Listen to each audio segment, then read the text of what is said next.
ইসলাম আল্লাহ তাবারাক ওয়া তাআলা সকলের উপস্থিতি কবুল করুক, সকল পড়ুন আল্লাহুম্মা আমিন। আপনারা সকলে অবগত আছেন আমাদের আহলে সুন্নাত ওয়াল জামাতের ইউটিউব চ্যানেলের নাম হচ্ছে এমএসডি সুন্নি মিডিয়া। তার মায়ের ইসালে সওয়াবের জন্য আজকে আমাদেরকে দাওয়াত করে এই জায়গাতে একত্রিত করেছেন এবং সকলের জন্য আহারের সুব্যবস্থাও করেছেন। আমরা সকলে আল্লাহ তাবারাক ওয়া তাআলার নিকটে দোয়া করি যে আজকের রাত্রির যতটুকু অংশ আমরা আল্লাহ রসুলের গুণগান শ্রবণ করতে করতে কাটাবো, এ সময়ের আল্লাহ যত নেকি দান করবে এ সমস্ত নেকি যেন তার মায়ের কবরে পৌঁছে দিয়ে আল্লাহ তাবারাক ওয়া তাআলা তার মায়ের কবরকে জান্নাতের বাগান যেন বানিয়ে দেন। সকল পড়ুন আল্লাহুম্মা আমিন। বিরাদর ইসলাম, আমরা সকলে জানি যুগ যুগ থেকে আমাদের সমাজে, আমাদের এলাকাতে, সারা পৃথিবীতে মানুষ যখন মারা যায় তো মৃত্যু ব্যক্তির জন্য আমাদের দেশের মানুষ 4 দিনে, 5 দিনে, 40 দিনে যে যখন পারে ইসালে সওয়াবের ব্যবস্থা করে। আগে বুঝতে হবে যে ইসালে সওয়াব কাকে বলে। সওয়াব মানে হচ্ছে নেকি, ইসাল মানে হচ্ছে পাঠানো। ইসালে সওয়াব অর্থাৎ জীবিত ব্যক্তি যখন নিজের ভালো কর্মের সওয়াব নেকি মৃত্যু ব্যক্তির নামে পাঠায় তাকে বলা হয় ইসালে সওয়াব। যেমন আপনারা বসে আছেন, আমি আপনাদের সকলের জন্য দোয়া করি যেন আল্লাহ পাক যাদের পিতামাতা ইন্তিকাল করেছেন সকলের পিতামাতাকে আল্লাহ পাক যেন জান্নাতবাসী করেন। এটা একটা ইসালে সওয়াব। আমি আল্লাহ তাবারাক ওয়া তাআলার রাস্তাতে কিছু পয়সা দান করলাম, নিয়ত আছে আল্লাহ আমি এই পয়সা দান করলাম, এর সওয়াব তুমি আমার মা বাপের কবরে পৌঁছে দিও, আমার নানা নানি, দাদা দাদি, আত্মীয় স্বজনের নামে পৌঁছে দিও। নেকি করার কাজ আমাদের, পৌঁছানোর কাজ হচ্ছে আল্লাহ পাকের। বলেন সুবহানাল্লাহ। এখন দেখতে হবে বিরাদর ইসলাম, বর্তমান জামানাতে সমাজের মধ্যে কিছু লোক দেখতে পাওয়া যায়, তিনাদের বক্তব্য হলো যে মানুষ যদি মারা যায় তো মরা গরু কি আর চারা খায়? মানুষ মরে গেল, শেষ হয়ে গেল, সে নিজে কোরআন পাঠ করেনি, সে নিজে নামাজ পড়েনি, নিজে তেলাওয়াত করেনি, ওর জন্য কোরআন পাঠ করে লাভটা কি? এই প্রশ্নটা কিন্তু করে বাবা। আচ্ছা, যারা এই প্রশ্ন করে যে যেই লোকটা নিজে কোরআন তেলাওয়াত করেনি তার নামে কোরআন তেলাওয়াত করে লাভ কি, তাহলে আমি তাদেরকে বলবো যেই লোকটা জানাজার নামাজ জীবনে পড়েনি, লোকটা মুসলমান, যদি মারা যায় ওই লোকটার জানাজা পড়া হবে না বিনা জানাজাতে দাফন করা হবে? আপনারা মশলাটা তো জানেন। একটা লোক জীবনে কওরির জানাজার নামাজ পড়েনি, লোকটা কিন্তু মুসলমান, তাহলে ওই লোকটা যদি মারা যায় তাহলে গ্রামের লোক কি বলবে যে ও কওরির জানাজা পড়েনি, তো ওর জানাজা পড়ে লাভ কি? তাহলে আশপাশের লোক সবাই বলবে কি, পাড়া প্রতিবেশী গ্রামবাসীর লোকেরা বলবো যে এই লোক, এদের সমাজের লোক হচ্ছে মূর্খ জাহিল। বলছে কেন? বলছে ও না হলে ভুল করেছে, তুই কোন দিমাগওয়ালা যে ডবল ভুল করছিস? বুঝতে পারছেন কথা আমার? তো কেউ যদি ভুল করে তাই আমিও ভুল করব, এটা কিন্তু মুসলমানের কর্তব্য না। আমি মারা গেলাম, গ্রামের লোক মরছে, কেউ দোয়া করছেন না, তাই আপনি মারা যাবেন তো লোক বলবে ও যখন করে দোয়া করেনি তা আমরা কেন ওর জন্য দোয়া করব? তো শরীয়ত এটাকে পছন্দ করে না। শরীয়ত কাকে পছন্দ করে? শরীয়ত বলছে কেউ যদি ভুল করে তুমি সবুর করো, কেউ যদি ভুল করে তুমি ক্ষমা করে দাও, কেউ যদি ভুল করে তুমিও ভুল করিও না। এটা আমার নবীর আদর্শ, আর সে করেনি তো আমি কেন করব? এটা নবীর আদর্শ না, এটা বানানো আদর্শ। এখন আপনাদের সম্মুখে দুটি বিষয় আমি ক্লিয়ার করব। আগে একটি বিষয় বুঝতে হবে যে জীবিত ব্যক্তি ভালো আমল করলো তো জীবিত ব্যক্তির করা আমলের নেকি মৃত্যু ব্যক্তির কবরে কিভাবে যাবে, এটা একটা জানার বিষয় আছে না নাই বাবা? একটি কথা মনে রাখবেন বাবা, সর্বপ্রথম আমরা যে মৃত্যু ব্যক্তির জানাজার নামাজ পড়ি, এই জানাজার নামাজটাও হচ্ছে মৃত্যু ব্যক্তির জন্য এক প্রকারের একটি দোয়া। এই জানাজার নামাজ কমপ্লিট দোয়াও না, কমপ্লিট নামাজও না। কারণ যদি শুধু দোয়া থাকতো তাহলে কিবলার দিকে মুখ করা শর্ত থাকতো না, দাঁড়িয়ে করা শর্ত থাকতো না। যদি শুধু নামাজ থাকতো তাহলে মৃত্যু ব্যক্তির জন্য যে আমরা দোয়া করি না, কি বলেন, রুকু সাজদা হয় কি হয় না নামাজে? রুকু হয়, সাজদা হয়, রুকুও থাকতো, সাজদাও থাকতো, কিন্তু রুকুও নাই, সাজদাও নাই, তাই কমপ্লিট নামাজও না, কমপ্লিট দোয়াও না, মাঝামাঝি বললে চলে। কিন্তু মৃত্যু ব্যক্তির জন্য দোয়া হয় ওর মধ্যে। সুতরাং জানাজার নামাজ যে যখন আমরা মৃত্যু ব্যক্তির নামে দোয়া করি, এর মানে মৃত্যু ব্যক্তির জন্য দোয়া করলে মৃত্যু ব্যক্তি উপকৃত হয়, তার কারণে ইসলামে জানাজার নামাজ রাখা হয়েছে। কথাটা বুঝতে পেরেছেন বাবা? এইবার চলে আসেন, জীবিত ব্যক্তি যদি কোনো ভালো আমল করে তার নেকির সওয়াব মৃত্যু ব্যক্তির নামে ইসাল করে, তাহলে সেই সওয়াব মৃত্যু ব্যক্তির কবরে যাবে কি যাবে না? সর্বপ্রথম আমরা দেখব রাসূলে কায়নাত সাল্লাল্লাহু আলাইহি ওয়া আলিহি ওয়াসাল্লামের হাদিস দেখব যে আমার নবীর জামানাতে কেউ এই রকম কাজ করেছেন না করেননি। সর্বপ্রথম রাসূলে কায়নাত সাল্লাল্লাহু আলাইহি ওয়াসাল্লাম থেকে একটি হাদিস, হাদিসের কিতাবের নাম হচ্ছে আবু দাউদ শরীফ, হাদিসের সনদ হচ্ছে সহিহ। যেই হাদিসকে লামাযহাবিদের গুরু আলবানী পর্যন্ত সহিহ বলেছেন। হাদিসটি কি? বিশ্ববিখ্যাত সাহাবী সাদ বিন আবাদা রাদিয়াল্লাহু তাআলা আনহু, আমার আপনার নবীর সাহাবী, তিনার মা ইন্তেকাল করেছেন, তিনি আমার নবীর দরবারে এসেছেন। আসার পরে বলছেন, ইয়া রাসূলুল্লাহ, ইয়া হাবিবাল্লাহ, আমার মা ইন্তেকাল করেছেন, আমি চাই যে আমার মায়ের নামে কিছু সাদকা করব। ইয়া রাসূলুল্লাহ, এমন কোন জিনিস যেটা আমি সাদকা করলে আমার মা বেশি উপকৃত হবে নিজের কবরে? দয়ার নবী মায়ের নবী বলেছিলেন, তোমার মায়ের জন্য তুমি পানি সাদকা করো। একটু জোরে হবে না সুবহানাল্লাহ? তোমার মায়ের নামে তুমি পানি সাদকা করো, অর্থাৎ পানি দান করো। কারণ রাসূলে কায়নাতের জামানাতে পানির কিল্লাত ছিল, পানির ঘাটতি ছিল, কমতি ছিল। ফলে সাদ বিন আবাদা রাদিয়াল্লাহু তাআলা আনহু নিজের মায়ের নামে একটি কূপ দান করে দিলেন, আর বলা হলো হাদিহি বেরুয়ে উম্মে সাদ, এই কূপটা হচ্ছে সাদের মায়ের জন্য, অর্থাৎ পানি পান করবে পৃথিবীর মুসলমান, সওয়াব পাবে সাদ বিন আবাদার মা। জোরে হবে না সুবহানাল্লাহ? সুবহানাল্লাহ। তাহলে কি বুঝতে পারা গেল বাবা? মানুষ যদি মারা যায় তো মৃত্যু ব্যক্তির নামে যদি কাউকে পানি পান করানো হয়, কোনো পিপাসিত ব্যক্তিকে, তো তাকে পানি পান করার যতটুকু নেকি, ওই নেকি মৃত্যু ব্যক্তির কবরে যায়। এটা সাহাবা এবং নবীর হাদিস দ্বারা প্রমাণিত। তাহলে বলেন তো বাবা, পানিটা খাওয়া হয় কি হয় না? পান করা হয় কি হয় না? কোন দেশে বলে পানি খাও, কোন দেশে বলে পান করো, কিন্তু দুটো আহারের জিনিস তো পানি। তো পানি যখন পান করালে মৃত্যু ব্যক্তির কে সওয়াব যায়, তাহলে খাবার খাওয়ালে যাবে কি যাবে না? এই হাদিস থেকেই স্পষ্ট প্রমাণ। ওই জামানায় পানির কিল্লাত ছিল, সাহাবা মায়ের নামে পানির কূপ দান করেছেন, মানুষ পানি পান করবে, সওয়াব তিনার মায়ের কবরে যাবে।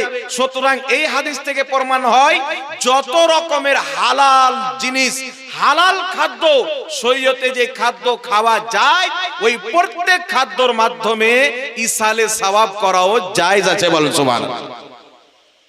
আপনি চাইলে খাবার খাওয়ান, ক্ষুধার্ত ব্যক্তিকে খাবার খাওয়ান, পিপাসিত ব্যক্তিকে পানি পান করান, আপনার উলঙ্গ ব্যক্তিকে কাপড় দান করেন, গরিব মিসকিন ব্যক্তিকে কাপড় পরান, যে কোনো নেকির কাজ আপনি করবেন। এই সমস্ত নেকির কাজ মৃত্যু ব্যক্তির নামে জীবিত ব্যক্তির করা নবীর হাদিস অনুযায়ী শরীয়তে 100% জায়েজ আছে। বলেন সুবহানাল্লাহ। এইবার চলে আসেন বিরাদর ইসলাম। এখন এলাকাতে কিছু মগজ মরা লোক বেরিয়েছে, যার ব্রেনে বুদ্ধি কম আছে, গোবর বেশি ভরা আছে।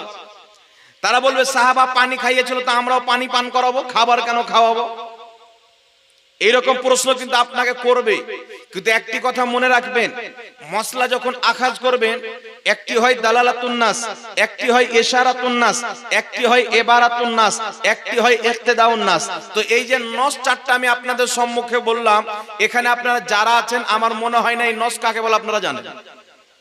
তাহলে এই নসকে যদি বুঝে নেয়, যেমন সাহাবায়ে কেরাম মৃত্যু ব্যক্তির নামে পানি পান করালো, তার সওয়াব তিনার মা পেয়ে উপকৃত হবে কবরে। আমার নবী এই স্টাম্প মেরে দিলেন হাদিসে। সুতরাং আপনি যদি খাবার খাওয়ান তার নেকি আপনার পিতামাতা পাবেন, আপনি যদি পোশাক পরান তার নেকি আপনার পিতামাতা পাবেন, আপনি আম খাওয়ান, জাম খাওয়ান, যত হালাল খাদ্য আছে আপনার পিতামাতার নামে মানুষজনকে খাওয়া দাওয়া করান, তার সওয়াব আপনার পিতামাতার কবরে আল্লাহ পৌঁছে দিবে। বলেন সুবহানাল্লাহ। সুবহানাল্লাহ। এইবার চলে আসেন বিরাদর ইসলাম, দ্বিতীয় নম্বরে একটি হাদিস আপনাকে শুনাই যে আমরা যে মৃত্যু ব্যক্তির নামে খাওয়া দাওয়া করে আসি, কেউ 4 দিনে, কেউ 40 দিনে। একটি কথা মনে রাখবেন, 4 দিনে করানোর একটি কারণ হচ্ছে মৃত্যু ব্যক্তি যখন মারা যায় তো 3 দিন পর্যন্ত মৃত্যু ব্যক্তির জন্য শোক পালন করা জায়েজ। 3 দিন যখন পার হয়ে গেল শোক পালন করা নাজায়েজ হয়ে গেল। আপনার বাড়িতে কোনো মানুষ মারা গেছে, 3 দিন পর্যন্ত আপনি শোক পালন করতে পারেন। 3 দিন যখন পারিয়ে যাবে আপনার প্রতি শোক পালন করা অবৈধ হয়ে যাবে, নাজায়েজ হয়ে যাবে। সুতরাং 3 দিন পর আমরা শোক থেকে বেরিয়ে যেমনই 4 দিনে পড়লাম, মৃত্যু ব্যক্তির জন্য ইসালে সওয়াবের ব্যবস্থা করলাম। আপনি 4 দিনে করেন, 5 দিনে করেন, 6 দিনে করেন, 40 দিনে করেন, 20 দিনে করেন, কোনো অসুবিধা নাই। কিন্তু কিছু লোক আছে বলছে যেই দিন করবে ওই দিনই হবে, তো আমি ডেট কেন নির্ধারিত করে করব? বুঝে, ডেট যদি নির্ধারিত করা হয় তাহলে বিদআত হয়ে যাবে। কিন্তু পৃথিবীর ইসলামের কোনো স্কলার এই কথা বলেননি যে কোনো ভালো কাজে, জায়েজ কাজে যদি তুমি ডেট ফিক্স করো তাহলে জিনিসটা নাজায়েজ হয়ে যাবে। এটা ইসলামের ফতোয়া না, এটা হচ্ছে শয়তানি ফতোয়া। ইসলামী ফতোয়া কি? আমরা 2 জন বন্ধু আছি, একজন বন্ধু নিয়ত করেছে আমি 4 দিন পরে অমুক দোকান থেকে মোবাইল চুরি করব। আরেকজন বন্ধু নিয়ত করেছে যে আমি আগামী বছর হজের মাসে হজ করতে যাব। তো আল্লাহ তাবারাক ওয়া তাআলা ফেরেশতাকে বলছেন, ফেরেশতা যখন নেকি করার নিয়ত করেছে তুমি একটা নেকি লিখে দাও, যখন করবে তার নেকি তখন লিখবে, কিন্তু এখন আগে একটা লিখে দাও। যেই ব্যক্তি ভালো কাজের নিয়ত করে সঙ্গে সঙ্গে একটা নেকি আল্লাহ লিখে দেয়। বলেন সুবহানাল্লাহ। আর এইদিকে চোর চুরি করবে 4 দিন পর, ফেরেশতা বলছে আল্লাহ যেই ব্যক্তি নেক কাজের নিয়ত করেছিল একটা নেকি তো লিখে দিলাম, কিন্তু যেই ব্যক্তি গুনার নিয়ত করেছে একটা গুনাহ লিখে দি। আল্লাহ বলছে দাঁড়া, যতক্ষণ পর্যন্ত গুনাহ না করে নিবে ততক্ষণ পর্যন্ত গুনাহ লিখবে না, কারণ হতে পারে আমি আল্লাহ তার চুরি করার পূর্বে তাকে হেদায়েত দিয়ে দিই চুরি না করে। বুঝতে পেরেছেন? তো যদি কোনো বান্দা নেকির কাজে নিয়ত করলো আগামী বছর হজ করতে যাব, 1 টাকা দান করব বা অমুক কিছু করব, কিন্তু ওই ডেটটা আসলো কাজটা করলো না, তো ফেরেশতা বলছেন নেকিটা মিটিয়ে দি। আল্লাহ বলছে আমি যেটা দিয়ে দিই, মিটাবের প্রয়োজন নাই। আর এইদিকে গুনার নিয়ত করেছে, গুনাহ করতে গেল করলো না, তার গুনাহ লেখা হলো না, যখন করে ফেলবে তারপরে গুনাহ লেখা হবে। তাহলে ডেট করাতে, নিয়ত করাতে লাভ আছে না নাই বাবা? এখন কোন ব্যক্তি যারা বলে ডেট করে করা যাবে না, আমি এটা চ্যালেঞ্জ করে বলি বিনা ডেট করে পৃথিবীতে কিছু করা যাবে না। আমার নবীর হাদিস পড়েন, সাহাবার হাদিস পড়েন, আল্লাহর নবী সাল্লাল্লাহু আলাইহি সাল্লাম এবং সাহাবায়ে কেরাম নিজের জিন্দেগিতে কোনোদিন কোন মাদ্রাসার উন্নতি কল্পে জালসার ডেট ফিক্স করে, তারিখ ফিক্স করে করেননি। কোন জালসা তিনারা ডেট ফিক্স করে করেননি। তাহলে আজকে যারা বলে ডেট ফিক্স করে 40 করা যাবে না, চাহরম করা যাবে না, এই দাড়িওয়ালা শয়তানদের জালসা ডেট ফিক্স করে হয় কি হয় না? 1 মাস আগে হেমবেল ছাপায় কি ছাপায় না? তাহলে ওয়ার জুতা ওয়ার গালি পড়ে, তার জুতা তারই গালে পড়লো। তুমি যদি তোমার ফতোয়াকে মানো, যেই ফতোয়া তুমি দিয়েছো, তো ডেট করিও না, হঠাৎ করে জালসা লাগিয়ে দাও, না কোনো বক্তা আসবে না কোনো শ্রোতা যাবে না। কি বলেন বাবা? তাহলে বিনা ডেট করে কিছু হবে? আজকে যে এমএসডি সুন্নি মিডিয়ার চ্যানেলওয়ালা ভাই মায়ের নামে ইসালে সওয়াব করেছেন, হঠাৎ করে যদি আজকে করে দিতেন, কাউকে না বলতেন, আপনারা আসতেন। এখন যদি আপনাদেরকে দাওয়াত না দিত কেউ এখানে খাবে না, বলো কেন দাওয়াত দিল না, খাবো না। তো প্রত্যেক জিনিসের বাবা একটা ডেট লাগে। আমাকে একজন খারাপ ভাষাতে জিজ্ঞাসা করেছিল যে 4 দিন 40 দিনে ডেট করে করলে ওই জিনিসটা হারাম হয়ে যায়। তা আমি বললাম তোমার বাপ মায়ের বিয়েটা তো ডেট করে হয়েছিল, তাহলে বিয়েটা তো হারাম হবে। তাহলে তোমার বাপ মায়ের বিয়ে যদি হারাম হয় তো তুমি তো হারামজাদা। তখন এইভাবে কাপড়ে মুখ ঢেকে পালাচ্ছে। আমরা ফতোয়া চিন্তা ভাবনা করে দিও, এটা আল্লাহ আল্লাহ রাসূলের শরীয়ত, এটা বাপের ঘরের জমিন না যে আমার যা ইচ্ছা তা জমিনে লাগিয়ে দিব। শরীয়তের ফতোয়া ওই ব্যক্তি দিবে যেই ব্যক্তি ফতোয়া দেওয়ার যোগ্যতা মাদ্রাসাতে পড়ে অর্জন করেছে, না কোনো ডক্টরের জন্য, কোনো মাস্টারের জন্য, কোনো ইঞ্জিনিয়ারের জন্য, কোনো প্রফেসরের জন্য। তাদের জন্য ফতোয়া দেওয়া ইসলামী শরীয়তে হারাম। কারণ তারা যদি ফতোয়া দেয়, নিজে অজ্ঞ অপর অজ্ঞ, তাকে যখন জিজ্ঞাসা করবে জানে না, ফাট করে ফতোয়া দিবে, নিজেও পথভ্রষ্ট হবে, অপরকেও পথভ্রষ্ট করবে।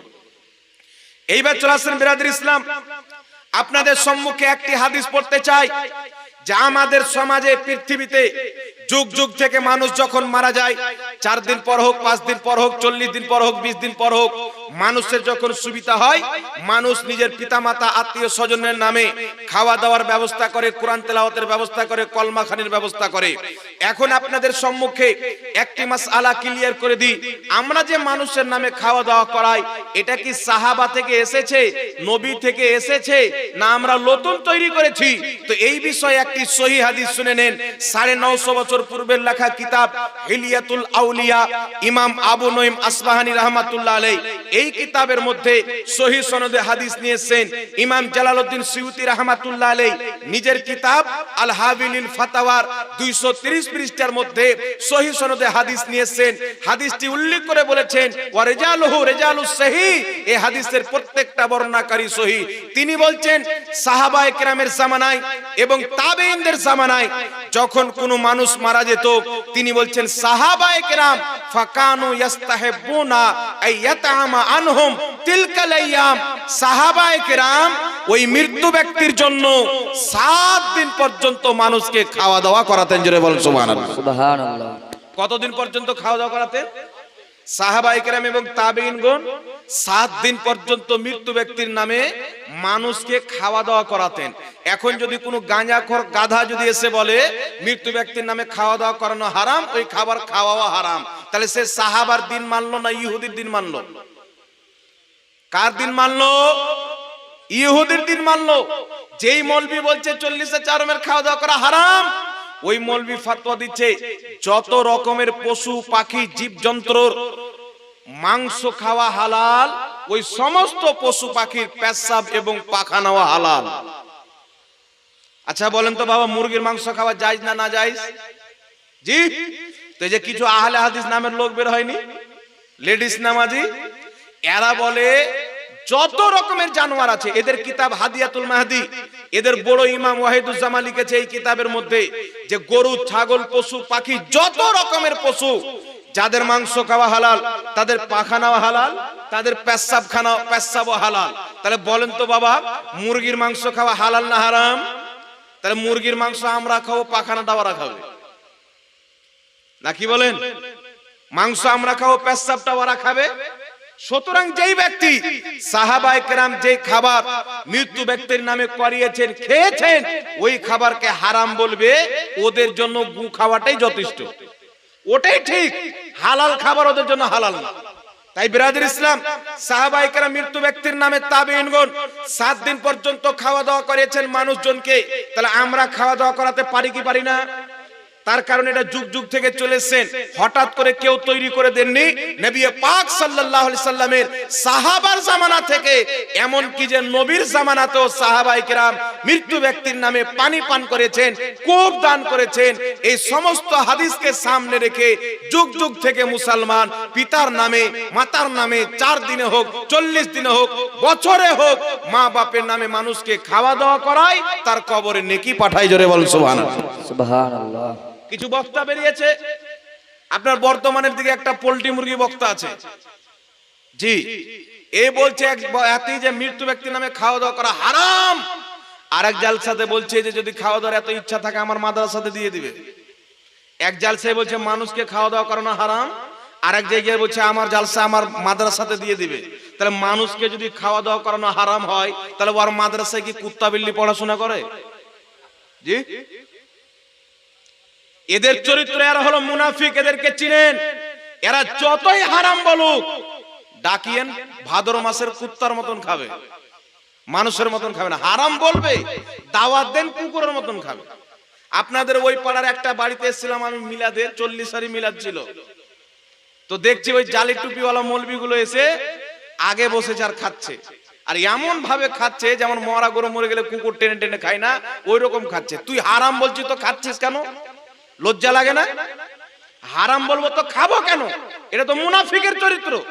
তাহলে সুন্নাত ওয়াল জামাত এদের মধ্যে মুনাফিকি না, সাহাবায়ে কেরাম মৃত্যু ব্যক্তির নামে খাইয়েছে, খাওয়ালছেন।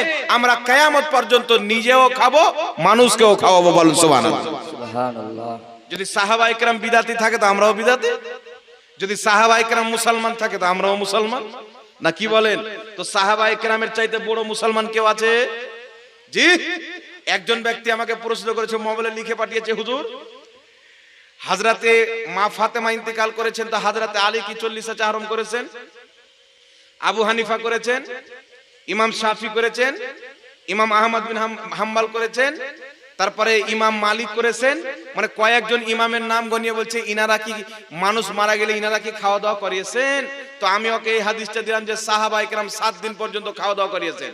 বলছে ইনারা করিয়েছেন কিনা নাম নিয়ে বলেন। তা আমি বললাম আচ্ছা বলো তো হযরত আলী সাহাবী না সাহাবী না? বলেন তো আপনারা, সাহাবী না সাহাবী না? তো হাদিসে এসেছে সাহাবায়ে কেরাম খাইয়েছেন। সমস্ত সাহাবীর আমল করা দরকার নাই, একজন সাহাবী যদি আমল করে নেয় ওটা কিয়ামত পর্যন্ত সুন্নাতে সাহাবা হয়ে যায়। বুঝতে পেরেছেন কথা? এইবার আচ্ছা বলেন তো বাবা, সাদ বিন আবাদা রাদিয়াল্লাহু তাআলা আনহু ইনি সাহাবী, উনার মা হচ্ছেন সাহাবিয়া, উনার মা মহিলা সাহাবী আর উনি হচ্ছেন জেন্টস সাহাবী। তাহলে সাহাবিয়া তো অলরেডি জান্নাতি, যে নবী পাককে ঈমানের চোখে দেখলেন, ঈমানের চোখে ইন্তিকাল করলেন, ঈমানের শহীদ, উনি হচ্ছেন জান্নাতি। তাহলে সাদ বিন আবাদার মা তো জান্নাতি, উনার নামে ইসালে সাহাবের পরিজন কি ছিল? তো সাদ বিন আবাদা এই জন্য করেছেন যে কিয়ামত পর্যন্ত যে মুসলমান হবে সবাই তো আমরা সাহাবীর মতন জান্নাতি হয়ে যাবে না, কেউ গুনাহগার হবে, কেউ বদকার হবে, কেউ শিরকার হবে। তো আমি ওই মৃত্যু ব্যক্তির জন্য ইসালে সওয়াব করার নবী পাকের কাছে অনুমতি নিয়ে একটা রাস্তা বের করে দিলাম যে যখন তোমাদের মা মারা যাবে, বাপ মারা যাবে, আত্মীয় স্বজন মারা যাবে, আমার মতন মা বাপের নামে পানি পান করাবে, খাবার খাওয়াবে। বল সুবহানাল্লাহ।